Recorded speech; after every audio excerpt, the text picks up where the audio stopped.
Casey Neistat, a professional filmmaker and successful YouTuber, once said that the best camera is the one that you have on you. Thanks to smartphones, everyone spends every moment of every day with a camera in their pocket. As a photographer, though, I know that having a camera doesn't mean you can take a great photo. There are certain elements of a photo that you have to consider before you take it in order for the photo to turn out great.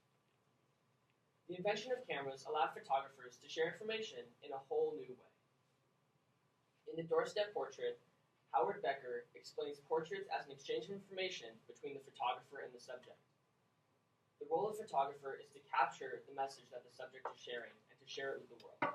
It's crucial, though, that before taking the photo, the photographer understands what message they're trying to capture.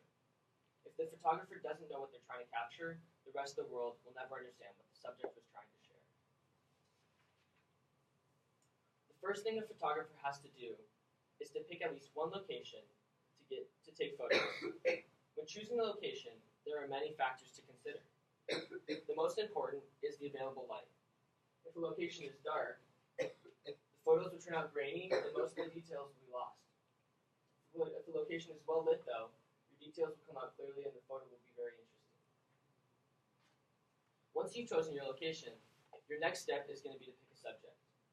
Your subject could be a person, a landscape, an object, or a natural feature of your location.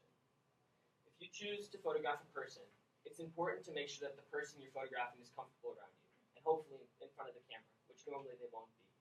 So you have to be ready for that. Like I said before, the goal of the photo is to communicate a message, and you don't want your message to be that the person in your photo is uncomfortable. Once you have your location and your subject, you're ready to start shooting. The best way to guarantee that you end up with a photo that you're happy with is to take a ton of photos. The more pictures you take, the more pictures you have to choose from.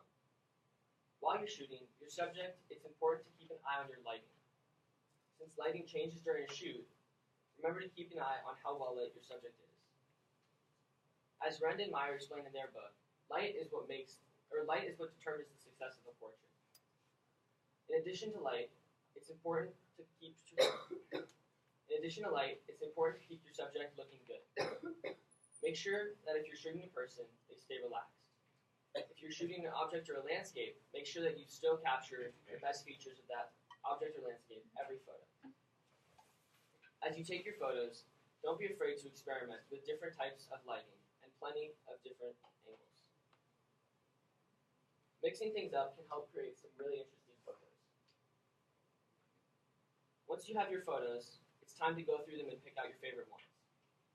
Most computers come with some kind of editing software, and this will be really helpful for the post-processing. If yours doesn't have software, there are plenty of free programs that you can find online. Be careful when you're editing, though, because it's really easy to over-edit your photos and make them look really funky like this. Davis includes an Ansel Adams quote in his book that goes, the negative was his score, and the print was the performance. What he means by this is, when he talks about the negative, it's the piece of film that the photo comes from. And what he means by this is that the negative is only the guideline for how the final photo will be. And the final photo is really the true form of the art. Editing photos is a delicate balance between preserving the true qualities of the photo and keeping them natural, but also bringing out the true beauty of the photo and accentuating certain features. It's important to make sure that you really accent the features that you feel like define the photo. Finally, it's time to share your pictures with the world. Social media is a great way to share your photos because it gets them out to a ton of people really quickly. But I've never seen a photo look as beautiful as it does when it's printed. So if you take a photo that you really like, make sure that you print it because you'll really appreciate it that way. From choosing your location to choosing a subject and capturing and editing your photos, photography is a technical art. The most important part of photography, though, is to always keep the message you want to communicate clear, because art is most impactful when its message is well understood.